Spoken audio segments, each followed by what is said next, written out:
Better. Yes. Yes, it's got to be. Anita, it's on. Here we are. Welcome back. If anybody wants to know who you are, there's going to be a full show of just me and you, but about you, isn't there?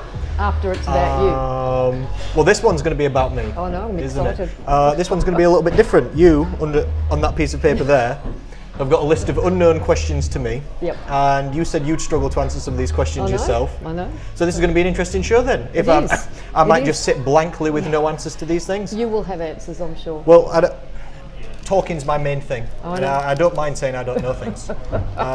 So go on then, hit me. Come on, let's do it. So, it's really an honour and a privilege to be able to interview you today. One of my favourite humans. You're one of my favourite humans. That's why I'm interviewing you as well. So, beautiful. Connor Thank Rhodes. you. I appreciate that. 24th of September 1992. Right, that is Born true. in Rotherham. That's true. Here you are. That's true. Rotherdog. I do have a few questions prepared, but I just want to hear firstly, tell me just about the point in your life where nutrition became your thing. Was it a pivotal moment? Did something happen, or was it just how did it happen? Nutrition specifically, or health and fitness? Or both, because they're kind of related. Well, that depends how far you want me to go back. Because the nutrition thing starts maybe, I don't even know. You could say the full nutrition thing maybe 5 to 7 years ago, the health and fitness thing maybe 10 years ago. The reason I got into the health and fitness thing started when I was 10 years old. 10? Really? So, well, yeah, so it depends how far you want to go back with question number one. Because if we go back to 10 years old, that might be it. There might be no more questions. We might just roll all the way through on that. No, we've got other questions. So what do you mean then? Which one do you want me to go for? Just the health and fitness stuff then. All right. Well, I got into health and fitness for my own benefit originally. The reason I said 10 years old is I had cancer in my neck there, Hodgkin's disease lymphoma cancer there, yeah. So when I was growing up, due to the chemotherapy, my body doesn't produce its own testosterone, which is why I have this tattoo there of the testosterone symbol to represent that. But I didn't know this. So I was always extraordinarily skinny and weak and not unwell, but not in the greatest shape. So not robust. Yeah, because I had the cancer when I was 10 years old. Got over that after a year or two. Grew up, everything was fine after that. Everything was fine. I didn't know. I didn't know that my body didn't produce testosterone or that I had these problems or anything like this. I just thought I was naturally just skinny. So I thought, oh, okay, I'm going to try and do something about this. So I started going to the gym like anybody would, like when I was maybe 15 or something, let's say. And then I trained for about a full year. Nothing happened whatsoever. It was kind of like a lady trying to get stronger, where I got stronger but didn't build really any muscle really, and it's just due to a lack of testosterone levels, isn't it? But I didn't know this. So my nerd brain didn't like this and latched on and thought, you can figure this out. I don't give in on things easy. I'm stubborn sometimes for the best and the worst. Once I've picked something, I generally do not change. And sometimes it worked out well in this case, but things are just different, aren't they? So my nerd brain said, you can figure this out. So I started to research training when I was about 15 or something. I started going online, buying books, reading books, asking people, going to gyms, just fully immersing myself in it until I was sure after about a year, maybe a year and a half, 2 years. It's a continuum, isn't it? But after a while, my training program was good, it was good enough. And then do you know what happened? Nothing. Still nothing. No progress whatsoever. So it was about this time then, let's say when I'm 17, that I discovered, oh, okay, nutrition's a thing. So even if I train well, accordingly, pizzas and chocolate bars are not going to get me to where I need to be. So then I started jumping into nutrition and researching about this, which has turned into a lifelong, non-stop, daily endeavour. To the benefit of all of us. Thank you. Yeah. So I got into it again for my own selfish benefit, trying to improve my own health, trying to build my own health back up. I learned lots of stuff about nutrition. My nutrition was improving, and it still is now because it's a lifelong battle, isn't it? But it started to improve, it started to move forward, and then my nutrition was good enough, definitely. Yeah. The training was good enough, the nutrition was good enough, and then do you know what happened? Nothing. Still. Fuck all. Nothing. That's so annoying. Well, that's frustrating.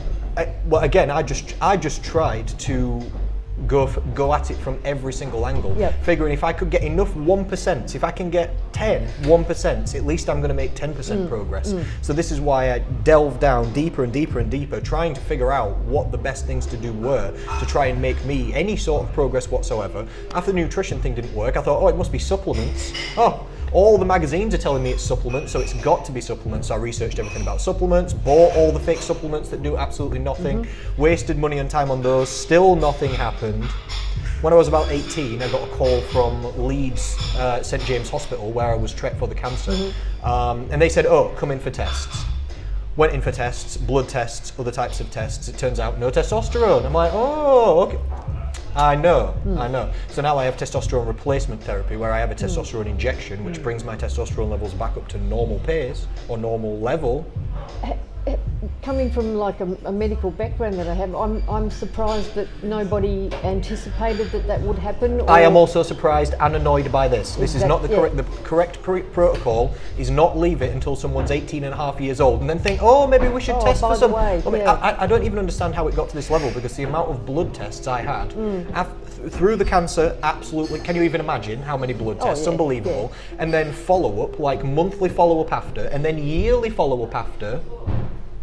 Why no one said anything about this, I have no idea. Really, they they should have started drip feeding me testosterone in a very small level. But when I was about 15, 16, start drip feeding in small by small by small. Not wait until I'm 18 and then get a needle this big and jump across the room and go boom boom like that, do you? And I'm like, The first time they gave me the testosterone injection, it's called Nebido. It's a 4 milliliter injection. I had radiating spinal pain from like the bottom of my hamstring up to the middle of my back because the injection was that big. The second time I passed out from the pain, it was that bad.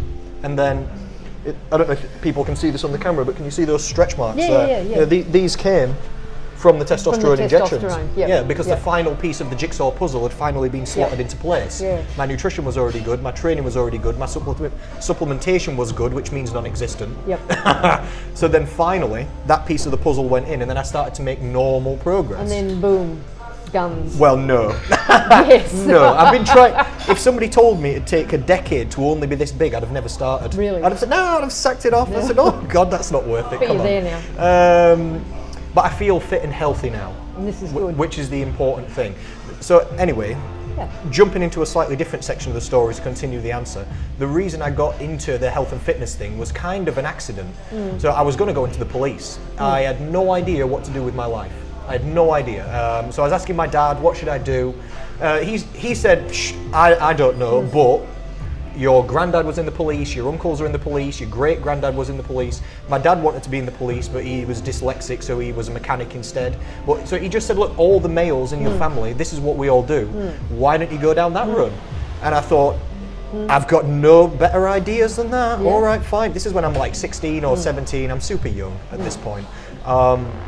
So I went to join the police, did all the tests, did the written exams, did the fitness test, passed it all, and they were like, okay, cool, we'll call you for a start date. I was like, yes, done. Okay, good. At this point, I'm still training. I'm maybe 17 or 18, so this is, I don't know whether this is just after the testosterone injections or before or something like that. I'm not entirely sure. I tried a testosterone gel, which was rubbish and did not work before the injection, so I'm not sure.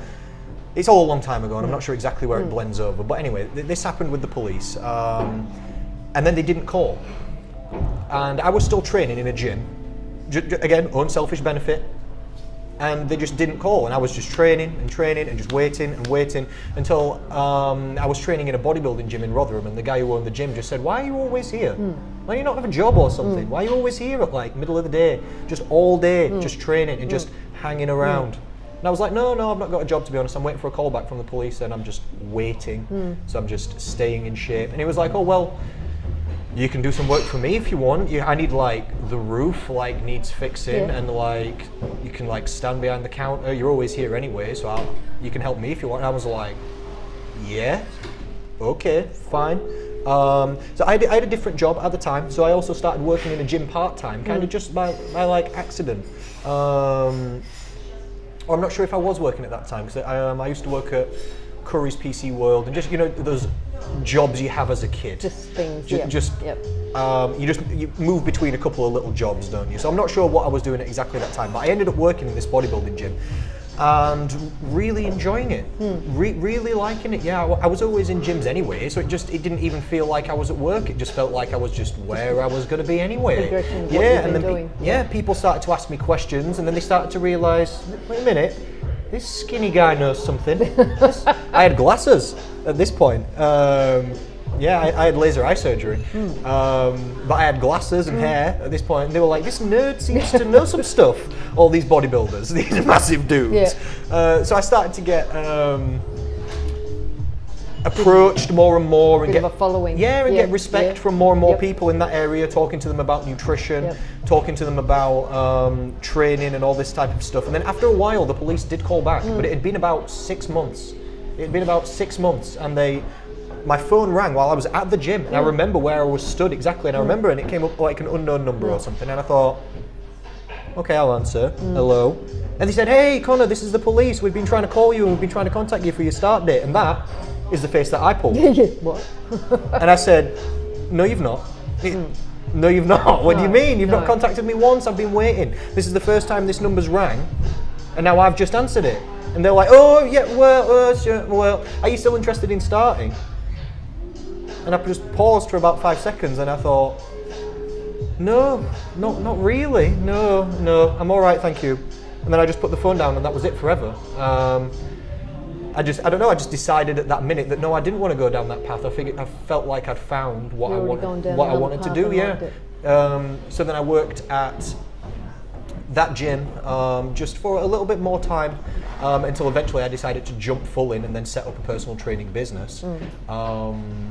Moved to Sheffield, moved into a more commercial gym, started building that up for a long time. So the reason I even got into nutrition was kind of an accident as well. So, I mean, looking back, it all looks logical and like it falls into place, but everything's... But at the time, it would have been an unknown path. It's always unknown, and it's still unknown for me now, looking forward, it's still unknown. But you've got a hint. It's hindsight's always 20/20. Absolutely. Isn't it? Everything looks clear in retrospect, looking backwards, doesn't it? The way things worked out and the way things pieced together and stuff like this. But then I started personal training. I thought, fine, I really enjoy this, and I'm going to make a go of this. So I had 500 quid in my bank account, and just decided to become self-employed and just do it. And now you either succeed or you don't eat. I got a lot of business advice from a lot of different places, and didn't go into it just unknown. Again, the nerd brain latched onto it and said, fine, if you want to do this, figure out how to do it well. Do it properly and do it right. And a piece of business advice, whether this is good business advice or not, I'm not sure, because it could easily be hit and miss, but a piece of advice I got was, don't have any safety net. And it was all right at the time because I was young. No children, no massive commitments, no mortgages, nothing like that. No. So I had no money. I had only £500, but I remember specifically in the bank account. So it's not the same situation for everybody. But the advice that I took was no safety nets. No, because if you've still got a bridge behind you, you can still go back to something. Yeah, you won't commit fully. That's basically what it said. And I thought, all right, fine then. If I'm in, I'm in. And that's my mindset always. And I've never stopped. I've never taken one day off since that day ever again. Since being about, I count it since being about 20, because I can't really remember what happened since before then. So I count it. I've never taken a day off since being 20 years old, but it's probably before that. But it gets blurry before that, so I don't like to go for it. But my brain just latched onto it and said, "Fine, do it or die. You either do this or you don't." So I started working in a commercial gym. I started training people. And again, I got into it for muscle building, and I worked in bodybuilding gyms, teaching people how to build muscle, and people were coming to me and saying, can you help me with this? Have you got advice for that? And also at this time, again, the endocrinology testosterone thing was going on. So I had more knowledge on hormones and stuff like that than other people, because I was at Leeds St James under this guy, Dr. Murray, who's definitely one of, if not the leading endocrinologist in this country, and he cares a lot. And he travels around the country and travels around the world, advancing his own knowledge in his own time. So he's not just, to me anyway, he doesn't just stick by what they've taught him at the NHS. His knowledge is very vast and wide, and I love that type of stuff. All the knowledge. So I've got half an hour appointment with Dr. Murray, and 2.5 hours later we're still sat there. That doesn't surprise me. No, it doesn't surprise me looking back. But I'm only young at this point. I didn't even know what I was trying to know at that point. But I'm absorbing all this information from this high-level endocrinologist about my own situation, and I'm questioning him, what about this and what about this? And I'm working in bodybuilding gyms, so people are talking to me about illegal hormones and how they're using testosterone in different levels and all this type of stuff. So I ended up with knowledge in that area. So I got into it for muscle building and started teaching people how to build muscle and how to get absolutely as lean and shredded as possible. But then when I moved into but there's not massive demand for that type of thing. No, it's very... Yeah, and when I came to a commercial gym, I started with that as well. I started teaching people muscle building. I had mostly male clients, mostly males trying to get in shape. And even in fact, no, that's probably not true. I had more male clients through my personal training career than 99% of all personal trainers do. Just because 75% of all people who take personal training in this country are female, so predominantly personal trainers get female clients, but I had a good reputation of having good knowledge on muscle building and having transformation pictures of men. I can make other men way more jacked faster than I can make myself, which means I'm a good coach at least. Absolutely. Doesn't it? Yeah. So I had a good reputation for that kind of thing, so I started with the muscle building. But then, if you can get someone from not overweight to absolutely as lean as possible. When people say it's harder towards the end, people say the last bit of the fat loss is the hardest. This is true. The leaner you get, the more awful it feels and the harder it is, and you have to start to employ different tactics the leaner you get, and the game has to start to change a little bit. So if I could get somebody from not overweight to absolutely six-pack shredded, it's easier to get somebody from overweight to just normal. So then when I started to get normal general population clients that aren't looking to get super jacked and shredded, they just wanted normal weight loss goals to feel better and look better about themselves. I'm used to taking people to the extreme. To the extreme, I'm used to that. And now these people are only wanting to go like medium, maybe just a little bit further, and then so when I trained people for a full year, and a guy's arm would, after some people are not watching, some people are just listening, but the guy's arm after a full year would be like what, half an inch bigger? Like the arm would go from there to there, and I'm like, but what's that really done? What's that really done for anybody's life? The first time someone lost 10 stone and cried, that's when I switched to nutrition. That's when I told you there's 3 different points that happened. The reason I got into the health and fitness was for my own selfish benefit, to build my own health back up.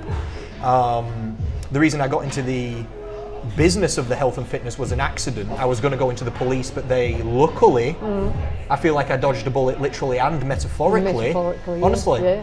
Because I don't know who I'd be if I wasn't this. If I wasn't this person, who would I even be? Can you imagine? Because I can't. So I have no idea. So I'm glad, that's the reason I got into it by accident, and then the reason I got into the nutrition was just half following the demand and half following just what I felt like people just needed. Because when I could see it actually change people's lives. Like, I was coaching young guys and they were getting musclier and looking better and they were feeling a little bit more confident, but it's just not the same. It reminds me of, do you know the British cycling coach guy from Sheffield? I've forgotten his name, and that's offensive. But he said he works for marginal gains. Have you ever heard of this? He said he worked with the British cycling team to get as many 1% as he possibly could, just like I said. And that's how they won. And I think now, looking back, that sounds so freaking boring. That sounds rubbish. I don't want to take somebody who's 98% and make them 99. I want to take somebody who's 0 and see how far we can get them. I'd rather take someone from 0 to 75 for them from 95 to 99. Yeah. These people can already cycle. Yep. Move on. Yep. Jog on, literally, just go. Cycle on. You don't need me. Yep. They don't need me. And other personal trainers are not like this. You know, in the personal training, in the nutrition industry, being a strength coach is seen as the high level thing. Yep. Yeah, everybody wants to work with athletes. I can't imagine anything more boring than taking, or just more pointless than taking somebody who's already the best and making them. Because they're already right down the point. They don't need help.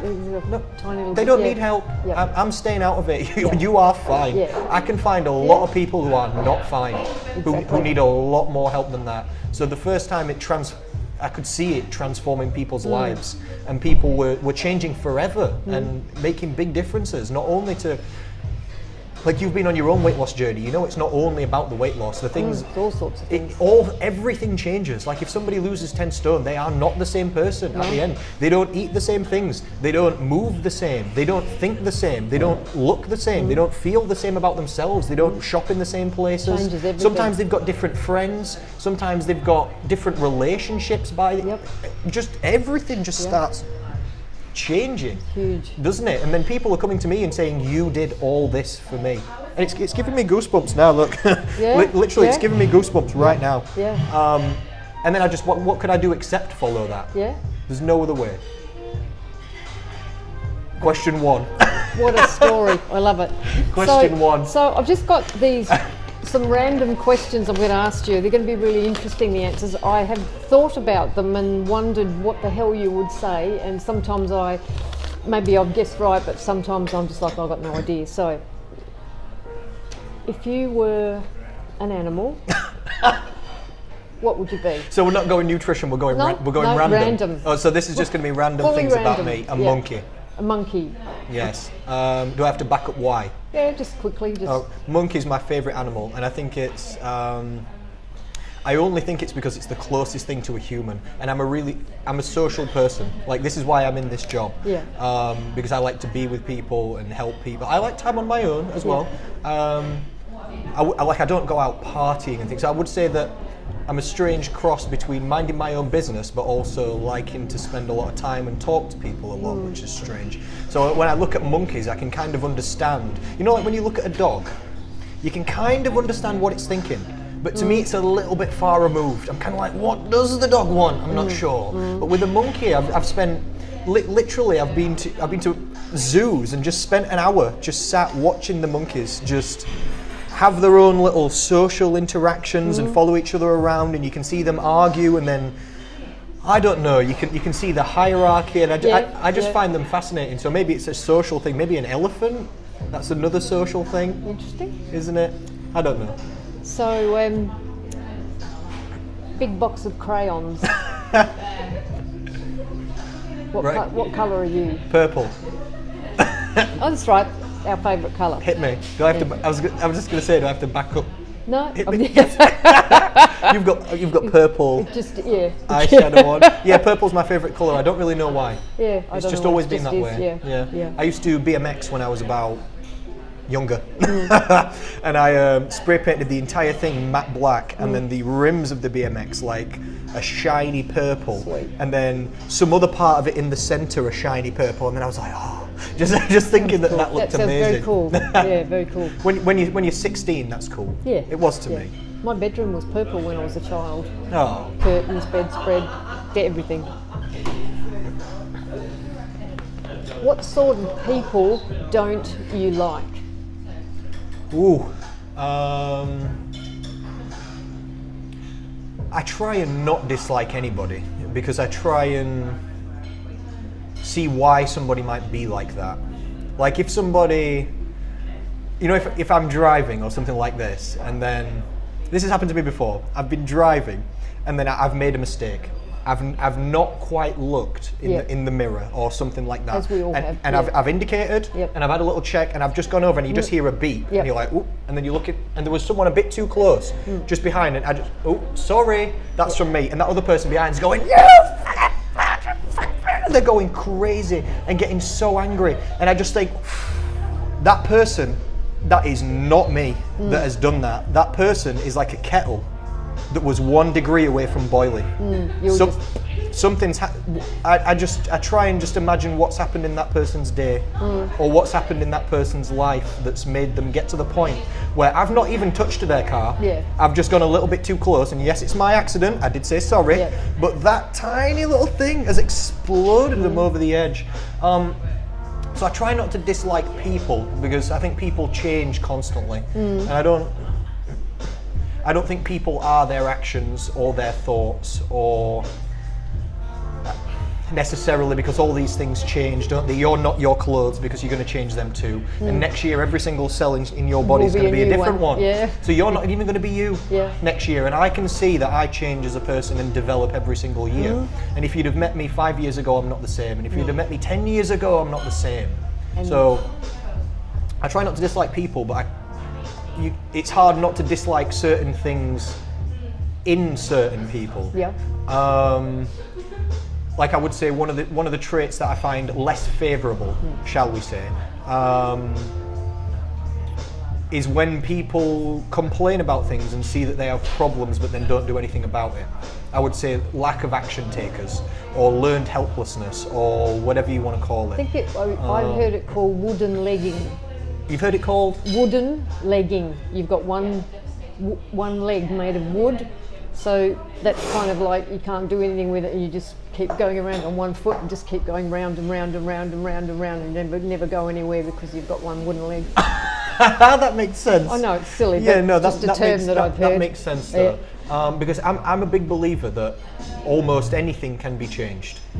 Not everything, and we talk in the in the 6 Steps to Slim program. There's all kinds of stuff that comes up, isn't there? Like there's little bits of stoicism, and when we talk about locus of control and trying to focus your attention in life on the things you can control and can't control. So not on everything, and I understand all problems can't be fixed, but I'm a big believer in you can do pretty much whatever you want. Pretty much whatever you want. Like I believe that the same principles for success or most things bleed across all areas in life. And what's one of the things we say about fat loss? You can have anything you want, but not everything that you want, isn't it? And I also believe this about life. I believe that myself and you and anybody else, within reason, within the laws of the universe and physics and science, I believe you can basically have whatever you want. You can't have everything, but I think if I wanted to be a racing car driver, like I wanted to be a nutritionist, and I've done that, and it took, over a decade to get to this point, but I focused every single day with 0 days off until it was done. If I did that with anything, I believe it would be done. If I decided to be a racing car driver, I think if I decided that when I was 10 and I drove cars every single day until now, I would be a racing car driver. Would be in the Formula One. I was just going to say, would I be in the Formula One? Maybe not. Would I be the best in the world? Maybe not. But could I race cars? I definitely could. Couldn't I? I could race some cars somewhere. I could fulfill that dream and be a racing car driver. And I believe this about most things. So I don't like when... It's not that I dislike the person for it, it's that I dislike the mindset of thinking that things can't be changed, or people that, when they don't see, again, you can't dislike someone for it, but somebody who doesn't see that they're as powerful as they actually are. Like to me, the humans, us sat here, we are the epitome of the highest form of consciousness and the most complicated thing so far ever discovered in the entire universe. There is nothing more high level or complicated or able or adaptable than us that we've ever discovered so far in the universe. We seem to be as good as it gets as far as, and then what? I just think people have just got low confidence in themselves. Like I think about evolution, and I think about I'm sorry, I'm going on, but I think about evolution and I think about biology, and how for us to be sat here now, that means all of our ancestors have reproduced successfully for more than 500 million years. Every single one of our ancestors has been successful. They've all lived through their life long enough to raise successful offspring and then teach that successful offspring enough to then do it again. Every single time, all the way through the last 300,000 years of humanity, and then before that through 2 million years of Homo whatever it might be, wherever we came from, Homo erectus, and then all the way back to monkeys, and then all the way back to a little shrew mammal creature. Yeah, because when it was dinosaurs, we were a little shrew mammal creature living in a hole in the floor, and it weren't getting nowhere. Yep. Every time we popped our head out, a velociraptor went, "Ooh, breakfast," and just ate that up. We weren't doing nothing. Thank the Lord that a meteor came down, blew everything up, and still, after a meteor and dinosaurs, that little shrew survived, and then it grew and it became something that big, I don't even know, until it became a crawling little monkey creature, and we've survived floods and wars and famines and ice ages. There's been 5 ice ages just in humanity, and every single one of your ancestors has survived every war, every disease, every famine, Yep, that's true. every ice age that we've been through. 12,000 years ago, exactly where we are now in Sheffield, it was 2 miles deep in ice. Aeroplanes are only 3 miles high. Yep. Nearly as high as an aeroplane, deep in ice. People lived through that. I know you're born in ice and it's cold and snowing, and you die and you're still cold and it's snowing. Can you imagine? I can't imagine anything worse, a worse life than that. You're born on slippy ice like Bambi, and by the time you die, you're on goddamn slippy ice like Bambi. There's no rest, there's no warmth, there's no sun, there's ice. And you still made And it. people, your ancestors, still Still made made it through that. That's actually going to take me into the next little question. Yeah, can't that's wait. why I feel like people can do whatever they want and they should be confident anyway. And that's why I don't like negative mindset. Good. Anyway, that's a half answer to that question, isn't it? That's a good answer. I like it. Anyway, Are you a hunter or a gatherer? what do you mean? Interpret it however you like. Gatherer. Because You just said interpret it however you Yeah. like, so I thought, do I... I just thought what my job is a gatherer. of information. And I gather people together as yeah, well true, yes, into like yeah. into the 6 Steps to Slim group. It's like a family, isn't it? And we gather together for meals, for walks, at the meetings, online every No, day. amazing. Yeah, I gather information. That's Yes, what you I do. do. I'm an Yep. absorber Yep. of knowledge. I get things and bring it back and then share it with Yep. people. Essentially, I don't create things. Like none of the nutrition ideas that I teach are my idea. I've not invented it. I've not gone out and I don't know. But you are dispersing it, Yeah, very much so. yeah. So I don't know. My instinct just said gatherer. It's good. I It's suppose cool. it's just semantics on the word, isn't it? Yeah. Because if you'd have said physically, then I don't know. Yeah. Well, I don't think it sort of meant literally, but That's what I thought. yeah, So exactly. that's what we went Exactly. with. All right. So I would like you to describe the colour red to someone who's blind. Oh my lord.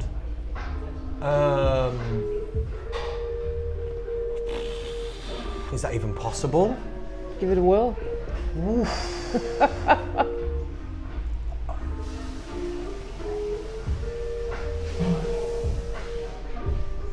I have nothing. Help me out. What would you say? I would say, imagine you're sitting in front of an open fire That's and what you've I got was- your hands like that, and that's I was what going to red say it is. feels like what it looks like warmth Yeah. feels, but that makes no sense. That's It not a makes real answer. It makes perfect sense to me, because that's what I would have said. Really? Yep. Red's an interesting one though as well, because I thought my instinct was to go for anger with red for some reason, Yeah, but also sometimes red means anger, doesn't it? but Yeah. sometimes it means love. Yeah, passion. Yeah. Yeah, yeah. But I confidence, suppose yeah. love and anger could both be heated. They could both be hot. Well, yeah. So maybe definitely. it's fiery no matter what. Maybe red means intensity, whether good or bad. Yeah. There you go. Beautiful answer. I've made that up. Love it. You've got to say I something. love it. I love You've it. got to say I love it. something, don't you? This is going to be interesting. Okay. So, These are getting harder. they weren't meant to be like that, but that's just how they came out. There's one song that is played every time you walk into a room for the rest of your life. What is it? That's funny, isn't it? Because music taste changes over time, doesn't it? Yeah. Like again, if you'd have asked me that 10 years ago, I would have picked something awful, and I would be regretting it now so bad. Like some grungy thing. Like or dance something. music or something. Yeah, I would yeah. have picked like dish, dish, dish, or something, because I'd have been like young. That'd have been awful. I'd have such a headache. Now, constantly and forever. Or just take it from today. Yeah, I was going to say, Yeah. at the minute, I don't know if people can, if we just go quiet for a second, can we just hear this music that's on in the background? Probably not, but it's like lo-fi hip hop lounge music. If I had to pick something forever, I would pick either something like this or probably meditation music. Yep. I'd probably pick low calming Yep. background noise Nice. that isn't too distracting or overwhelming. If that doesn't count necessarily, because I feel like that would, when I'm running, I sometimes put meditation music on headphones. Yeah, but only on quite low, and it just makes everything seem about 25% more magical. Right. In life, Yeah. everything just Nice. I walked here today Nice. with meditation music on for about the second half of the walk, just to relax my brain, because I knew we were coming to talk. Yep. We're going to do 2 podcasts, so And it's going to be big. yeah, get my thoughts. I had no idea what we were going to talk about. I didn't know these questions, so I'm not thinking through what we're going to talk about. But I try and have good self-awareness and good mindfulness, and I think my brain must work differently to other people's. Whereas if there's music on that's got lyrics or a beat or something like this, I find like it feels like I can't think properly. It feels like input into my brain reduces the output that comes out of my brain. Okay. It feels like there's bandwidth. Yep. And if there's too much external input coming in, I can't think properly to be able to talk. If there was like somebody there having a conversation and there was a song on over there, That's too much that's way interference. I could still talk to you, but I wouldn't be able to see or feel my own thoughts as clearly. So if I'm walking along listening to actual music with lyrics, this is okay. But to me, this is only used for a complete distraction from anything else. Like people might have music on while they do work. Yeah. To me, this is impossible, because I have the thoughts of other people coming into my head while I'm trying to arrange and put forward and get out my own, especially when I'm on camera or something like this, or thinking about something important or trying to get a point across. It's even the beat that made the song, that's somebody else's idea of what a beat should be like. Yes. And then the way they arranged the song, the feel and the emotion that they wanted me to get through that song, that's coming in as well. Never mind the lyrics, I've got somebody else's voice and words coming into my head while I'm trying to get this out. It just can't be done. It doesn't work for you. No. Wow. Like That's interesting. when I first started lecturing, before I became more confident lecturing, when I was driving to the lectures, the radio could not be on. Because if I don't need the radio presenter talking to me about random things coming in when I'm trying to just get things clear. I don't know what I'm trying. It's hard to explain. I don't know what I'm trying to get clear, because I have no idea what we were going to say on this conversation. No. So I can't prepare for the conversation. But I'm just trying to relax my thoughts down in a way and just let everything settle in. So I'd probably pick meditation music to make my life feel magical. Nice. If I had to pick if I had to pick a real song, because I don't know if that counts as a real song. Of course it does. At the minute, I'm enjoying kind of like reggae music. Reggae. Again, kind of just chilled out, relaxed vibes or something like that. But for my brain, if it had lyrics, I'd go insane. I'd go insane if there was constantly lyrics playing through the back of my head. I just So can't. we're going to go for meditation music. Or something like this lounge music, which has got no lyrics in. Yeah. It just adds to the ambient background sort of thing without distraction. So this is a bit of a corny question in a way, but I still kind of like it. It's quite interesting. If you were on a desert island, what 3 things would you want or absolutely have to have? Does food count? Does food have to be one? It can be if you want. Does water have to be one? I'm going to need some, I don't know, more. Come on, hit me with some more specificity on the question. Do you know what? So we're going to assume that there's a source of water and a source of food. Okay. I was at... It might not be the food that you want, but a source of food. All right. I was at a party recently and we were playing whether you think this is a good idea or not. Would you rather? Yeah. And I love that game. I was driving people insane because They're asking me like awful comparisons. Yeah. Like, would you rather this awful thing Yeah. or would you rather this disgusting thing? And I'm like, well, You have to choose one. I know. You have If to you're going to be choose- putting me into this predicament, I'm going to need to know a little bit more about what I'm getting myself into. So I'm starting to ask follow-up questions. They're like, just pick. I'm like, I can't freaking pick if you're not going to give me more background.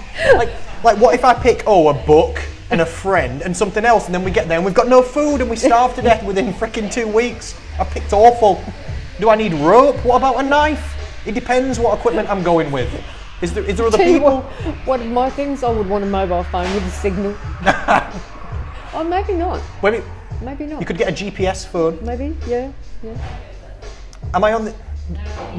Go for the question again. Let me hear the phrasing of the question. Am I stranded or am I there on purpose? You're on an island. You can only bring 3 things, or you can only have 3 things with you. Oh God! What do they need to be? What do you need? What do you want? What island am I on? It doesn't say it's a desert island. What if I'm in Greece? Money,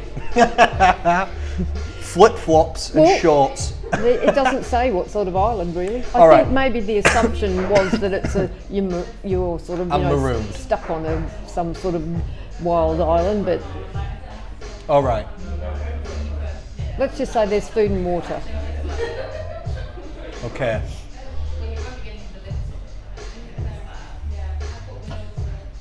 This is too much for me. My brain's going I know. overthinking it. Yep. I'm going to have to say tarpaulin or something. Yeah. Something to build a shelter. Yep. And 2 friends. Does that count? Nice. A friend's objects? That's interesting. I can't do it on my own. I can't even use a screwdriver, Anita. Honestly, I've got no DIY skills. I said a tarpaulin and I'm thinking, shit, I can't build a tent. No, I can't. I'd struggle with a pop-up tent. I've tried to build some drawers from IKEA recently. Honestly, it looked like a lamp by the time. It's ridiculous. I don't even know. I've got no idea how it even lit up. I've got no idea. I've just got, this. Oh my God. Why do you think I shave my head and I do the muscle building? It's to appear manly, but it's just a charade. It's all a masquerade. It's not even real. I can't even light a fire. Oh God. I'd need a lighter. You can't give me matches. I'll get them wet. I've been camping once with my friend. We took a map. We didn't even laminate it. It got dropped in mud. We couldn't get back. Do you want to hear a true story about how not of an outdoorsman I am?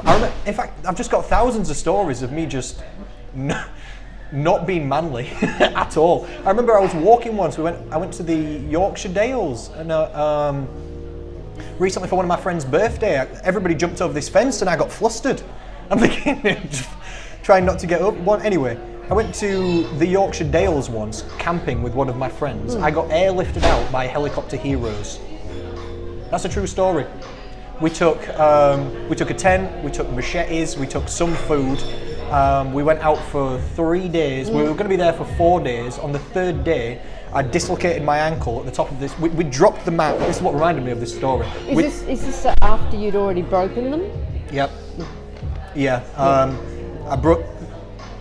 My ankles were in bad shape from skateboarding for many years. So yeah, they were very weak. They're all right now. They're good now. Yeah. Do the testosterone replacement therapy, high protein diet, Yep. good nutrition, good training. They're really nice and strong now. And I go running in the woods and they twist over sometimes. And I And you wait would. for the pain, and nothing happens.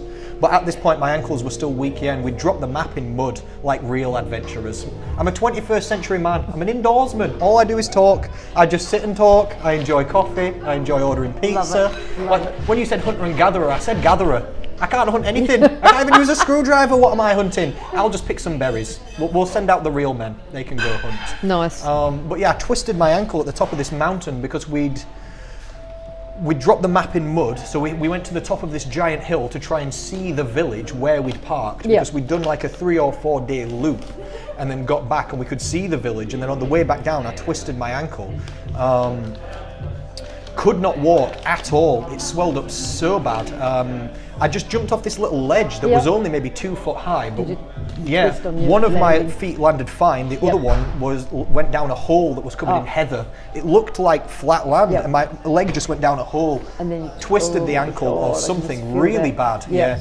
Yeah. Tried to get off this mountain / giant hill thing. Tried to go down. After about half an hour, literally, with my friend trying to carry me as well, and we had giant backpacks and stuff. I'd only gone about 100 meters after about half an hour, and we were literally 3/4 of a day's hiking away from getting back, and we were thinking this is not going to happen. No phone signal at all, but the magic of technology means that you can still phone 999 even without signal, or 911, whatever we phoned. Yep. They said, all right, what's your... We literally had to use the latitude. My friend did it, I'm not an outdoorsman. The latitude and longitude to tell them where we were on the frickin' map. Wow. They sent 2 guys on quads. One of the guys on one of the quads fell down one of the holes that I fell down, Jesus. injured himself. The other guy had to take him back on the quad. Then they sent the mountain rescue, and I will tell you something, they ain't rescuing no one. 5 elderly people with tea turned up after about 3 or 4 hours, carrying this stretcher, walking along. Really said, hiya, coming up with the flasks. They were like, oh, we're not going to get you down. I thought, yeah, but you're definitely freaking not. I'm surprised you guys can get yourselves down. Hell. So they were there for about 2 seconds, realised that they couldn't do anything about it, and I agreed. Then they had to phone the helicopter. I was like, right, okay. Helicopter Heroes freaking came. I was not on TV. I must not have been exciting or interested enough, because I watched Helicopter Heroes and I was not on. But they jumped out with the cameras. I got in the helicopter. They flew me back. They made my friend walk back. What, no room in the helicopter for your No, friend? apparently no room in the How helicopter. rude. He took my bag and one of my shoes. And my bag had my phone in. They took me to the hospital and they made him walk back for 3/4 of a day with my bag as well and my phone. So then he had to go back, get in the car, find which hospital I was at, come back. Bloody hell. Amazing story. So glad I dislocated my ankle.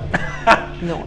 No, I am. It would have been. Oh, we went camping. Nothing happened. Oh, I got freaking airlifted out because I'm not an outdoorsman. no. Well, I can't even remember what the question was. it's all right. You've answered What was it? It was things to bring on a desert island. What did I pick? 2 friends and a tarpaulin. There you go. And I got scared and Yep. started questioning my own choices. I'll take 3 friends and hope they've got better ideas than me. I'll hope someone can use a rope.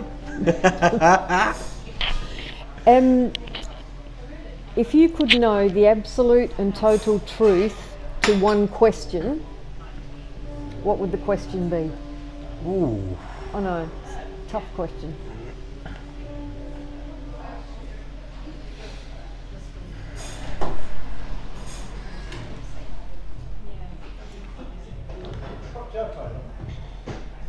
This podcast is going to have really long pauses on it, isn't it? It's just going to have just blank areas of just me staring into space and having no idea. I'm going to have to say something generic like, how are we going to solve suffering in the world? Or something like this. Like I'm thinking, what if I knew the answer to anything, what could it be? My immediate thoughts went to like, how are we solving poverty? How are we solving global warming? How are we solving this? How are we solving that? What's the future of the human race? What are we going to do about this? Oh my God, it's overwhelming. Then I just thought all that just sounds like suffering and pain. So I just thought, what are we going to do? How do we make everyone happy? I suppose. I think that's... What would you say? What would I say? The answer to one question. You could say something generic like, what is the meaning of life? But I think that's a bit boring, because what if we found out, what would that even do? Well, would it change anything? What would change? Nothing would change if you knew the meaning of life. I would be interested to know. I've got already my very own firm opinions, but what happens when you die? That's a good one. Why didn't I think of that? I don't know. Maybe because... Wow. That is a good one. Go on then, what's your opinion? Let's go on this. When you're dead, you're dead. You think nothing? You know I'm an atheist. Yeah? So you think nothing? You're dead, you're dead. You think That's it. from There's dust nothing. you came and to dust There's you nothing. shalt return? Is Yeah, that what there's you think? nothing. Nothing Yeah. whatsoever? No. You think it's like pulling the plug out of the TV on the wall?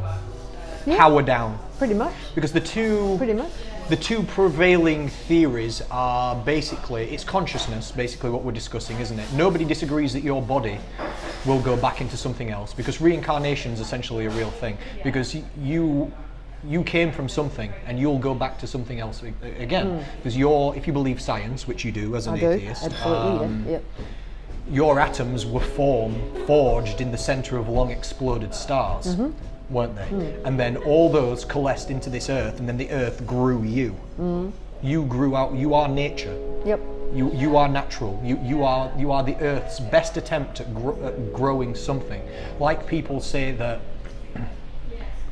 This is from Alan Watts. He says, like people say that a tree might be said to be fruiting or appling, the earth could be said at this minute in time to be peopling. Yeah. It's growing people, and you came from that. So you came out of the earth. You weren't here before. So where did your atoms come from? Well, they came from food, didn't they?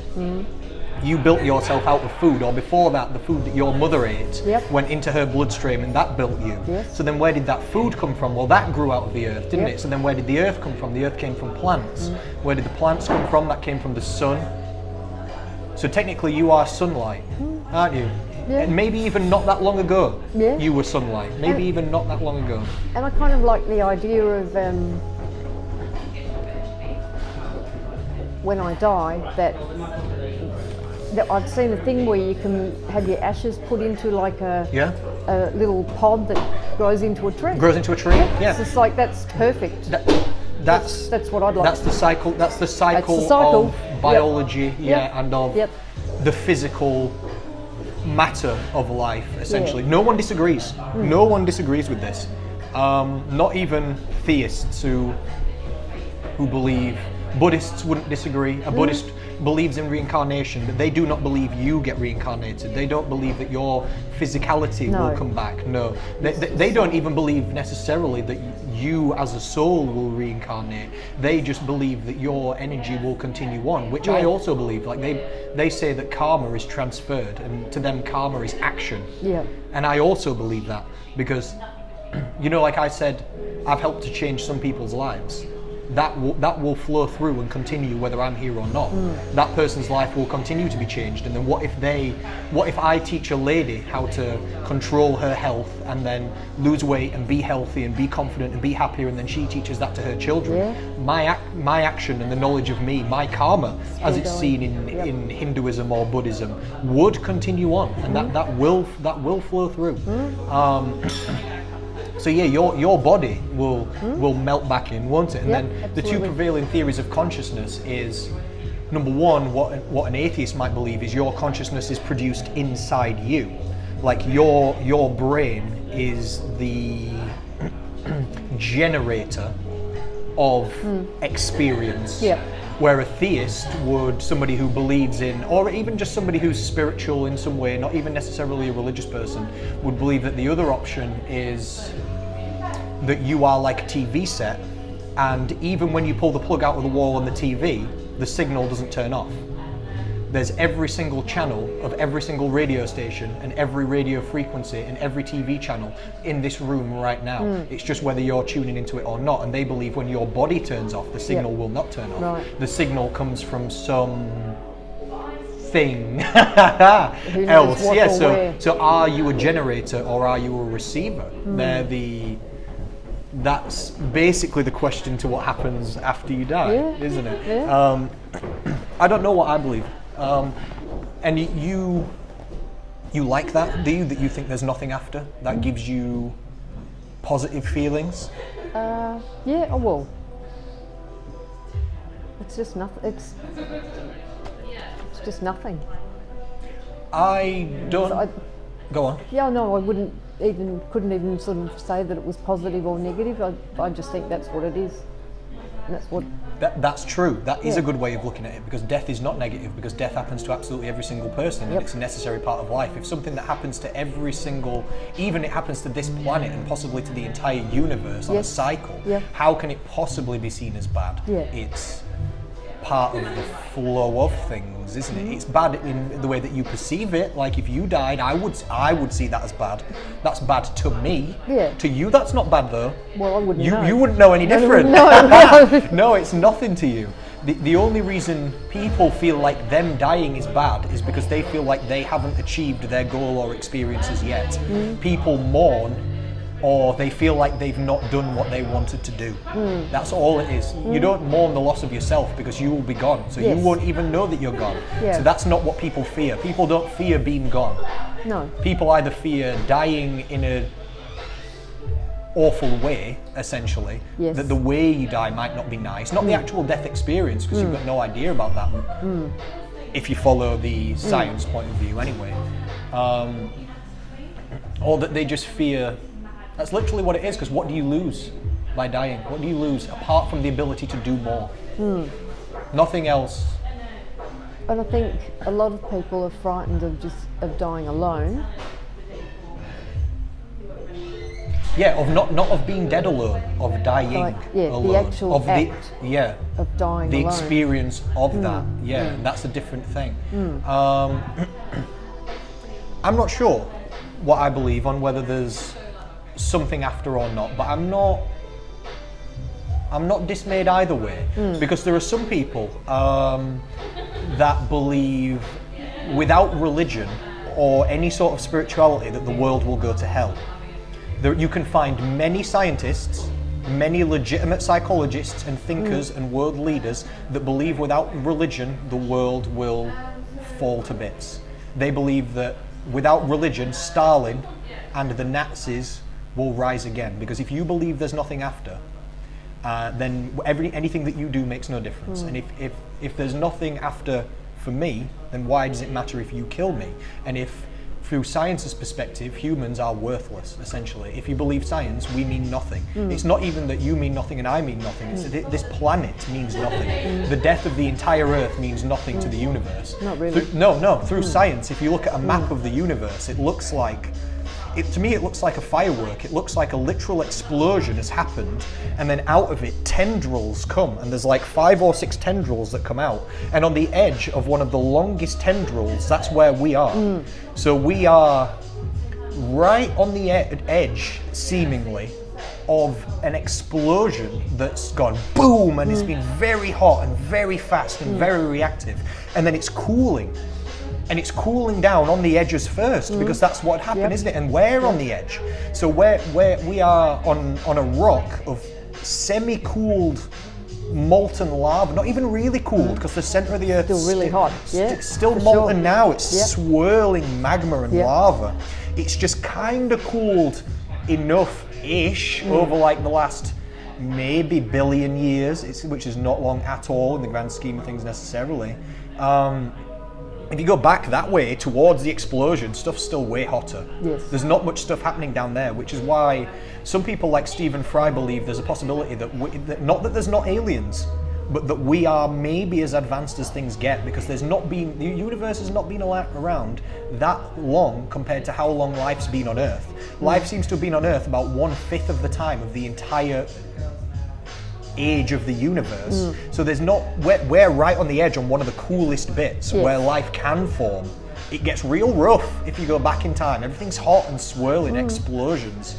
So there's not been much time for life to develop anywhere else. So we're just some moss that's grown, just some algae just grown on the edge of a cooled down bit of a pebble out on the arse end of nowhere. Literally, that's then developed enough somehow to start questioning its own existence. And then if we got wiped off the entire face of the universe, that would make not a single difference to any single thing at all. It would, if we destroyed the human race, I do not worry for the Earth, because I think the Earth will prevail even though humans won't. The Earth was here before humans. We've only been here 300,000 years. And I think we're already well on the way to destroying ourselves anyway. There's a very high possibility, and again, you're right. If you listen to the people that know about nuclear war, you know, like we feel like now that everything's cool. If you listen to the people who actually know about nuclear war, they say the Cold War never ended. They say we're closer now to total nuclear annihilation than it's ever been. And in 50 years, there's no topsoil left on Earth, so there's no food that we can grow. There's global warming, there's overpopulation, there's obesity, there's... Maybe you're right, because I just think we're basically shat in our own nest, and maybe or we could technology our way out of things. So far, possibly, but yeah, I don't know. So far, we're not even the most successful species or form of human. Homo erectus were here for 1.6 million years. We've only been here 300,000. Yeah. And we might wipe ourselves out soon. Yeah. People don't seem confident. That's kind of what there's a high possibility within 1,000 years or something like that, unless we sort out the earth, we dramatically change our ways, we somehow reduce the population, or we start colonizing other planets, or we do something crazy. Yeah. Something crazy is going to happen, otherwise it's going downhill fast. That's what I think. But again, I do not worry for the planet or for nature or anything like that. I think let's say we destroy the atmosphere. Let's say we just pump so much carbon dioxide into the atmosphere. Well, guess what? It used to be like that. Yes. Do you know when it was like that? When bugs were the size of this cafe. Yeah. When centipedes ruled the earth, and when giant lizards. The only reason that bugs and lizards and dinosaurs aren't that big now is because the Earth's a different temperature and we have different atmospheric makeup. Yep. There's different levels of oxygen and stuff like this. So we pump loads of carbon dioxide into the Earth. Okay, it gets real hot. Okay, the ice caps melt. Okay, everything floods. Okay, humanity dies. Okay. Yeah. Do you know what loves water and carbon dioxide? Plants.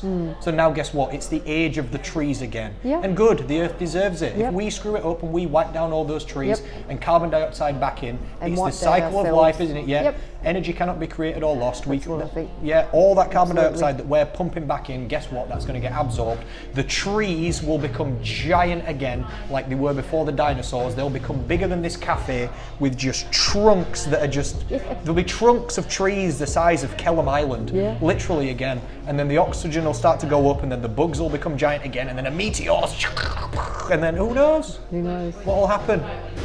And then things will just continue on. But there are a lot of scientists that think if you start to think like this is why they show in studies, and this is true, that religious people are happier than non-religious people. Because religious people believe that there's a purpose, and they believe you have a divinity inside you. And if you think about it, people act like religious people and like they believe in God and the divine, even when they don't. Because if you really didn't believe people were special and people believed nothing, you'd have no problem with stepping on a human like you'd step on an ant. You'd think humans were worthless, but we don't. We have an intrinsic feeling, whether it's genetic, whether it's nature, whether it's nurture. Because there's arguments that religious in God could be genetic or could be bred into us or something like this. Belief in these type of things. If we really thought that people were worthless and were worth nothing, that's what scares some scientists, and they think. But I don't think that being an atheist or not being religious means that you think people are worthless. Neither do I. No. But some people do. This is not my opinion. This is just what some people think. Do you think that's just a little bit of religious arrogance? Like, do you know Jordan Peterson? He's the most famous psychologist in the world at this minute in time. He believes that. He believes something like this. Is it religious arrogance? I don't know. Is it right? I don't know. Because I'm not necessarily religious, but I do not feel like that. Because I believe what Sigmund Freud believes. And Sigmund Freud wrote a book called Civilization and its Discontents, which means civilization and stuff that pisses you off, basically. Reasons you're unhappy. And in chapter 2, he discusses the meaning of life. And he says, if you're asking what the meaning of life is, you're asking the wrong question. He says, if you even ask what the meaning of your life is, this means you think you're better than a dog. Because you're not asking what the meaning of your dog's life is. You think the dog's just being a dog. It's just a dog now, and it'll be a dog, and it lives in the present moment, and its job is to just... Be a dog. It just goes around just being a dog, doesn't it? It just does whatever dogs do. And it's not really got a purpose. You just try and make it happy, and hopefully it has a happy life until it doesn't dog anymore. So if you think you have a meaning and the dog doesn't have a meaning, you think you're better than the dog. And we know in biology that you are not better than the dog. It's just a mammal, and you're just a mammal as well. So if the dog's got no meaning, you've got no meaning as well. But we only think we have got meaning because of our intellect. Yep. So then it can go two ways, can't it? So then if there's no meaning, to me, this is a positive. This is not pointless to me. This means it's a blank canvas. And this means your life is whatever you decide it to mean. And you can believe it means nothing. If you want to, go for it. If you believe it means nothing, it will be nothing. I believe to some extent what Hindus believe, where a Hindu would say that you are God. But they don't believe, when they say God, they don't think of God as in the Western word God means white guy in the sky who controls it all. That he makes all the decisions and he has all the omnipresent and omnipotent knowledge and he controls it all. And Hindus do not mean that. No. Hindus mean the same as science. When a Hindu says you're God, they think that you came from it all and you will go back to Go it back all. to it, So if yeah. you came from the earth and the earth came from the universe, that means you are the universe. That means you are everything. And they also believe that there's no point to your life except what you create. So that makes you God. Because if you are it all and you can create on earth whatever you want, we can make this podcast. We could build a house. We could change the earth if we wanted to. I can change your mind and you can change mine. I can change your life and you can change mine. You can change your own life as well. You can draw whatever path you want. And if you draw nothing, nothing will become of it.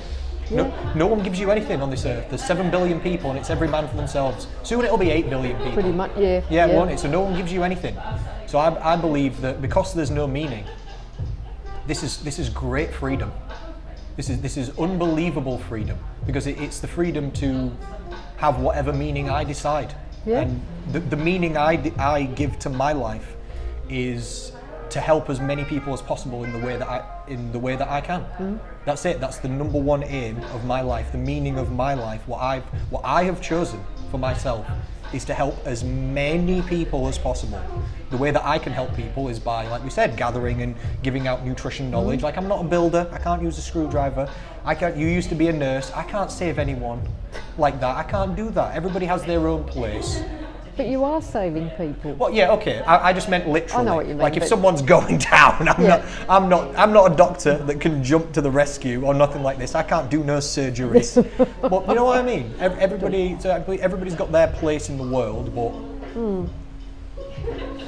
I think it's freedom. You can have whatever meaning you want. That got off that question, didn't it? What was the question? What happens after you die? I can't even remember. I think it was back in the island. We've gone a long way. Something about it was. I remember. It was what answer? To the question. What answer would it be to right. any question? Yeah. And you said what happens after you die. I've tried That's to find right. out. Yeah. You know, I've tried to find out what happens after you die. Arrogance on my own behalf. I don't know why I think that I can find out. Why, after 300,000 years of humans, is Connor Rhodes 2019 going to be the guy that figures it out? But I've tried. I've read the Bible. I've read the Quran. I've read the Vedas and the Upanishads and the Tibetan Book of the Dead. At least you tried. I've tried. I've tried. I've read science. Huge effort into that. Yeah, I have, honestly. I've tried. I've meditated. I've read accounts of, like there's a book called Christian Journey Through the Afterlife, which is a recount of 1,000 people's stories who've died and returned. Oh yeah. What they said happened, basically. I've read this. Yeah. I've tried to see people who've died. What do you say? Yeah. What do you say has happened? And you know, after all this, I've got nothing.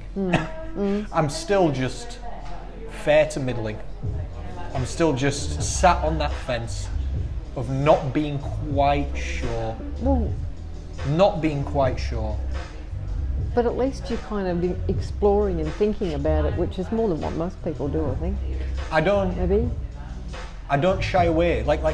I don't shy away from these things in life. I give myself anxiety on purpose sometimes, you know, by thinking about these things. Because I think if you don't think about these things, if you don't try and take action on these things, like I said, for the problems that you have, and if that's one of the problems that you have, that you don't know why you're here, that's one of the existential problems of humanity, then what are you going to do? Ignore it forever and then die not knowing?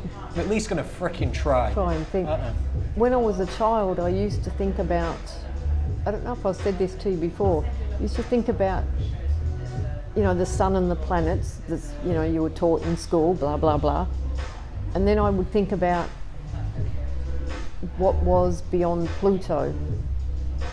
And in my child's mind, it was just a sphere that encompassed the whole galaxy.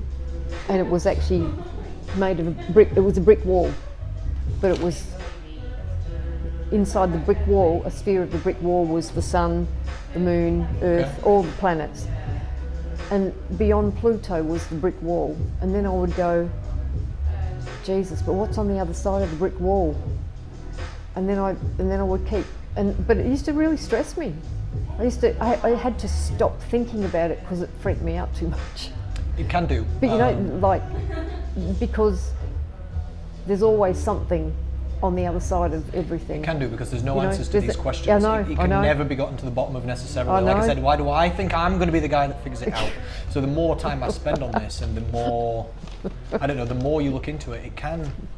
It can drive people insane for sure, and I've seen it go both ways. I've seen people going too deep on the science and looking into things and getting that realization that There's no answers. That if you follow science, that your life means nothing. And then that can dishearten some people, which is why, again, like I said, in studies, religious people show higher levels of happiness than non-religious people, because they believe that it's all going to be okay. They believe it doesn't matter what you do, and you can hurt me if you want, because my friend upstairs is looking after me, and after this I'm going somewhere better. So you do what you want. So they believe there's a purpose, and they're here for a reason, and they are divine, and you are divine, and that gives people a sense of safety or direction or peace or comfort or security. I think that's okay as an individual belief, but now we're getting right off topic again, but like my objection is that other people's religion should not be in my opinion, in public education, or other people's religion should have no say over what I do with my body. Oh no, of course not. That's ridiculous. Of course not. That's just of course not. No. I don't believe anybody should shout anything about. You should not get a megaphone and go start shouting anything about. You should just leave people to believe what they want to believe. Yeah. I'm going to put out my beliefs. And if people want to listen, that's fine. Yeah. If they don't want to listen, that's also fine. It is fine too. And if they want to ignore it or think I'm wrong, that's fine too. I think if you get a megaphone and you go shouting, or you try and convert people, try and control what other people are doing in their life and their body, don't do this. Like, I think veganism is a good idea. What's wrong with plants? What's wrong with caring about animals? But if you get a megaphone and you go stand in the centre and you start shouting and you start, I don't know. Yeah, I don't get that. Yeah, yelling that people are, you're sinning, you're doing this, you're questioning, you're making people feel bad about their choices in life, and trying to impose your views and what you do on other people. No, just stop that. Wanting a say in what other people do in their bedroom. Yeah. Who does that? Well, lots of people do that, but it just appalls me. It's like, yeah. You don't see me shouting with a megaphone. It's all about calories. Meat is fine too. The studies on meat are wrong. Stop eating chocolate. Farming also destroys the earth. You don't see me doing these things. No, fertilizers kill the ocean. Yep. You don't see me doing this. It's not. So. Yeah, I kind of, the thing is that... As long as you don't force things on anybody else, you can do what you want. Exactly. It's whatever makes you happy. Let the people over there have their life and be happy, and then I'll just be here and have my life, and I'll be happy. People can't do that though, can they? People get to... It develops tribalism when you start doing this. This is why religion on a small scale is almost undeniably positive. Yeah. For small communities and for singular people, religion is undeniably almost positive. Yeah. It's not for me, but if you want it, that's fine. Yeah, it will make that person happy. Yeah, cool. Religious people live longer than non-religious people, proven by science. Religious people have stronger community ties than non-religious people, proven by science. But the wider it gets out, the more sketchy it becomes. Religion on a worldwide scale, oh no. Now it just all looks negative. Yep. Doesn't it? Now it all, because now it's tribal. And then it becomes warfare. Interesting statistics about people on death row. I think about 97, some number like that, 95, 96, 97% of them are, what's the best word, they're sort of like born again Christians. Oh really? Yes. Oh okay, so they find God. The percentage of people on death row who are is high. Religious. Why do you think that is? Really, they're scared of dying. Do you think so? Yep. Yeah, okay, that makes sense. That would be a massive reason. I also think it's a possibility of institutionalization in America. Yes. Because they're just a massive. It's going down, but they're not whether that's good or bad. Irrelevant, but it's going down. But they're a massive Christian nation. Yes. There will be people in those prisons, especially on death row. They will send round Christian preachers or priests or whatever. There will be Bibles in there. They do. There will be Bibles given to those people, and stuff like that. So maybe it's that. Yeah. Maybe they're scared. Maybe it's real. Who knows? Who knows? So I'm going to go on to the next thing. What job would you be really crap at? Most things. Oh, rubbish. Honestly, nearly everything. I have very few skills in life, Anita. I only know about a couple of things. I know about nutrition, I know a little bit about business, and a little bit about philosophy, as we've been talking about today. This is all I've got. So like I said, I picked this when I was so young. So probably anything else. I believe that I could learn any skill, and I believe that I could. I could adapt myself to anything. I don't think that I'm stupid or not capable or anything like that. But right now, if you ask me to do something, I'm like, oh, I'm niched down and specialised, and that's what most people in the world are. And I'm trying to go deeper and deeper. Yes, I'm never changing. I'm doing this until I die. It's not going to change. I'm going on this. What I do might change in the area. Like I picked health and fitness. I didn't plan to do nutrition, but I did after I made that switch to not go to the police. I did plan to do health and fitness and to help people in this way. I didn't plan to have an online program, be a clinical nutritionist, or work mostly with women's weight loss, or do like psychology and counselling and stuff like this along the side of it. I planned to be getting jacked and making people trying to get people veins on their eyebrows. That's what I imagined. So I didn't plan for it to go down this road. But what job would I be crap at? I just think most things. I can't think of anything that I'd be great at. I remember I had sales jobs, and I'm bad at that because I don't like. I had too many morals for it. I only did it for like a year, and it gave me depression. So literally, it gave me literal depression. Wow. Selling things to people. Yes. Do you know what I mean? Yeah. Like, if the product's that good, why are you selling it? Yep. Why do I have to convince you to buy it if it's that good? Well, my husband's a sales manager, and he always says to me that I would be absolutely crap at selling cars. Not cheers, pal, thanks, but Even though for a similar reason. Even though I suppose I am a salesman, because you're always a salesperson. Like, I'm not saying to people on here, buy the program, but by putting out who I am and helping them, that is, you're offering it. Offering services to some extent, and well, I do the same thing. Inviting people to either like me or don't. It's like, even if you work in a normal job, you're still a salesperson because you sell yourself every day to the manager. Yes. Because if that manager doesn't like you, you're fired. Yeah. So you're selling yourself.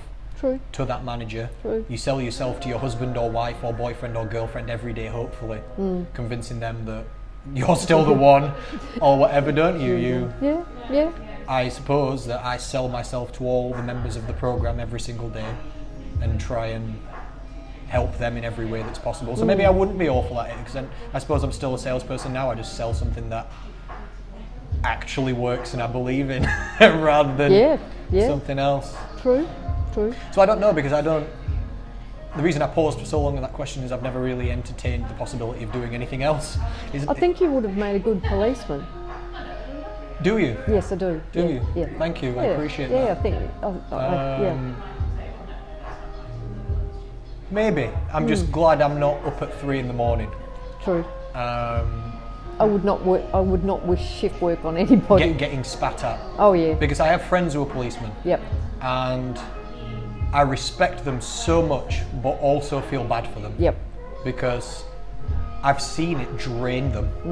I've got 2 friends and they live together, and they were like, we're going to join the police. Yep. We're going into the special constabulary, you know, the free version of the police where you volunteer until hopefully they hire you.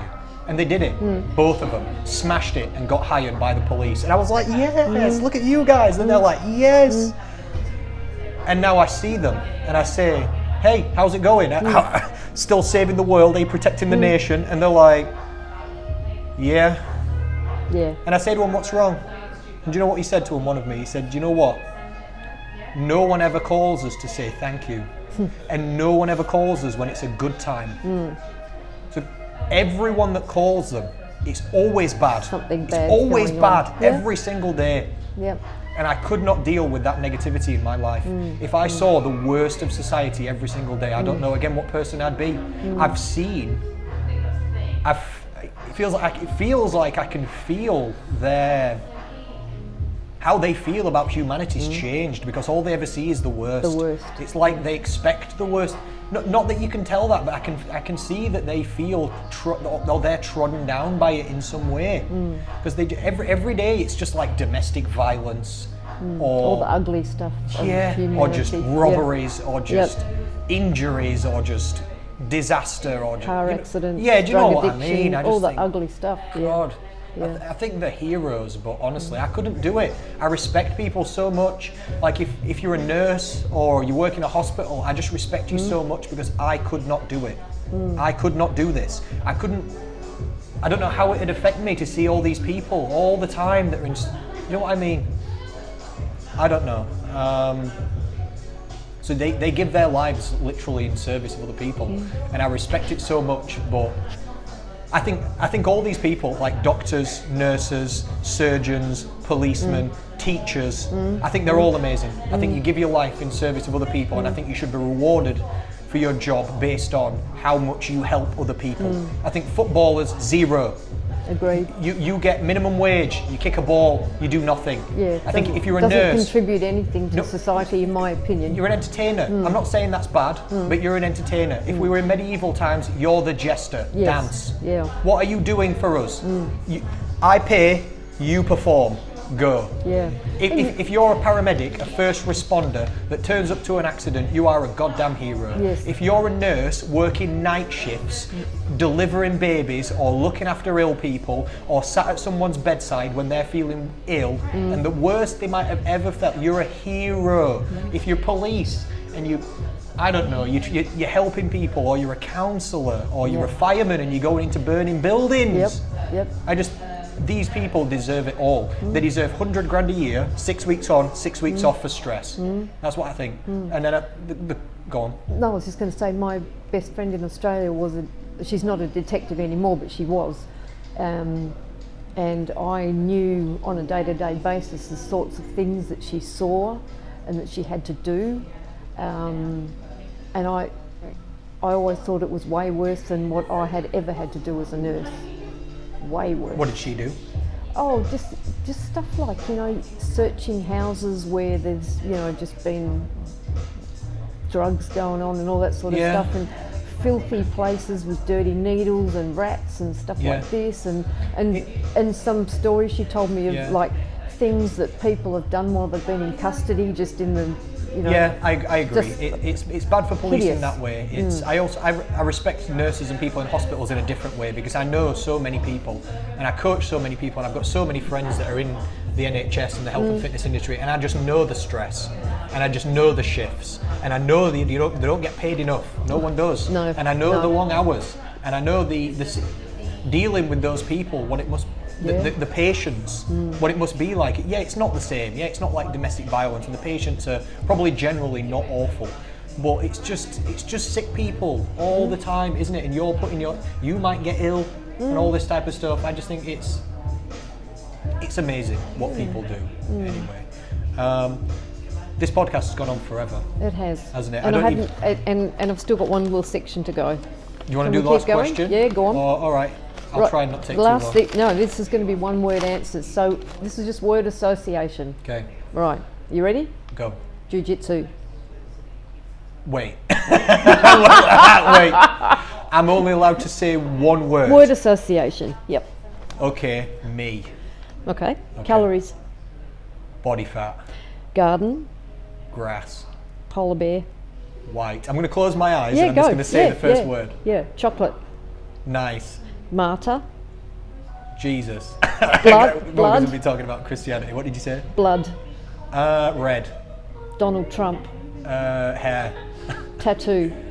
Me. Lottery. Pointless. Prejudice. Unfair. And finally, 6 steps to slim. Amazing. Amazing. That's it. That's my questions. Thank you. What a pleasure. No, thank you. What a pleasure. That went in some crazy places, didn't it? That went some crazy directions. That was so good. We talked about death, God, cancer, journey through the nutrition and fitness industry, animals, stress, pain, suffering.